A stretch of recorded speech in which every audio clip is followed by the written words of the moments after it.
Good morning student. हम लोग पिछले क्लास में कंटिन्यूअस वीडियो बना रहे हैं, लगातार पैराबोला से शुरू किए हैं, कोनिक सेक्शन से शुरू किए, कोनिक सेक्शन के बाद पैराबोला के बारे में बताए। तो पैराबोला का एक स्टैंडर्ड इक्वेशन जो होता है Y square equal to 4x, उसको हम लोग डिफाइन करके देखे। अब उसका विभिन्न, जैसे उसका वर्टेक्स कहाँ पर होता है, फोकस कितना पर होता है, ये सारा चीज समरी में हम लोग देखेंगे। लेकिन सबसे पहले उसका लेटस रेक्टम क्या होता है उसको हम लोग देखेंगे। लेंथ ऑफ, पहले लेंथ ऑफ लेटस रेक्टम देखेंगे। लेटस रेक्टम, पैराबोला में लेटस रेक्टम है क्या, इसके बारे में जानकारी लेंगे। तो मान लो कि पैराबोला का शेप हम लोग इस तरह से बनाए थे जनरल, जिसका इक्वेशन होता है, इस पैराबोला का इक्वेशन क्या बताए थे, Y square equal to 4ax। यहां पर फोकस है, फोकस एक पॉइंट ऐसे लेते थे फोकस से P, जितना मान लो कि फोकस A0 पर है तो उतना ही डिस्टेंस पर क्या था हमारा डायरेक्ट्रिक्स था, x इक्वल टू माइनस है, यानी कि x plus A equal to 0। और तब यहां से ऐसे एक PM लाइन ले देते हैं। ये जो है आपका डायरेक्ट्रिक्स है। तो इसका समरी भी देखेंगे और दूसरा क्या देखेंगे कि लेटस रेक्टम। तो इसको ध्यान दीजिएगा, लेटस रेक्टम जो है पैराबोला का कॉर्ड है जो कि फोकस से होकर जाता है और क्या होता है, परपेंडिकुलर होता है। ये आपका लेटस रेक्टम होता है, दोनों पैराबोला के इंड को टच करता है। ये एफ है, ये एम अगर लेते हैं तो इसको हम M1 अगर ले रहे हैं तो ये 90 डिग्री से होकर और फोकस से होकर पास करता है। ऐसे ये फोकस से होकर पास करता है इस कॉर्ड को। ऐसे तो बहुत सारा कॉर्ड इससे पास करेगा, लेकिन फोकस पर परपेंडिकुलर कॉर्ड जो है वह कहलाता है लेटस रेक्टम। तो in given figure latus rectum आपको क्या हो जाएगा, M1 इज लेटस रेक्टम हो जाएगा।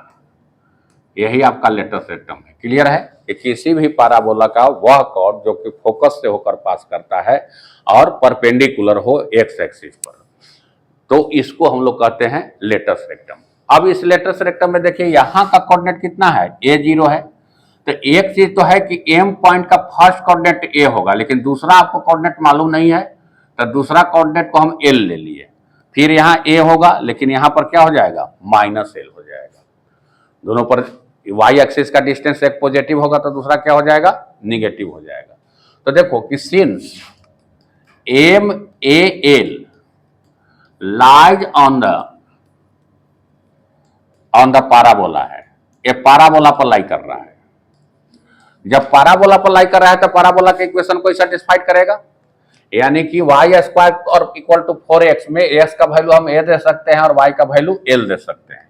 तो यहाँ पर दे दिए, ये देखो l स्क्वायर हो गया y के जगह equal to 4a into a, यानी कि 4a स्क्वायर हो जाएगा।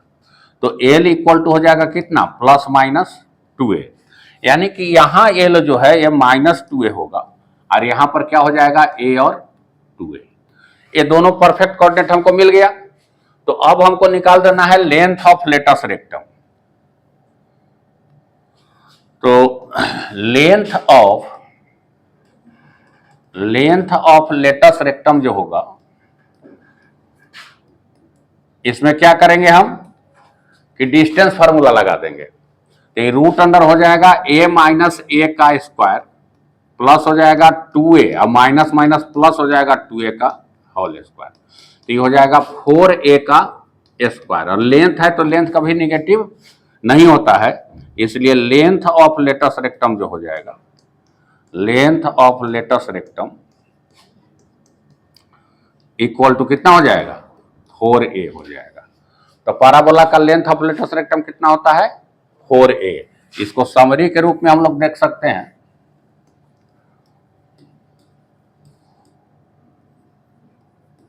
Summary of right hand parabola. तो इसका समरी क्या हो जाएगा, फर्स्ट है कि स्टैंडर्ड इक्वेशन इसका जो होता है क्या होता है, स्टैंडर्ड इक्वेशन इसका होता है y square equal to 4ax। Second में वर्टेक्स जो इसका होता है, वर्टेक्स होता है एट 0 0 पर। वर्टेक्स कहाँ होता है? ओरिजिन पर होता है।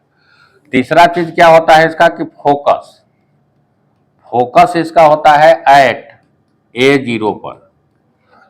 फोर्थ में है एसेंट्रिसिटी, ई का वैल्यू क्या होता है? 1 होता है।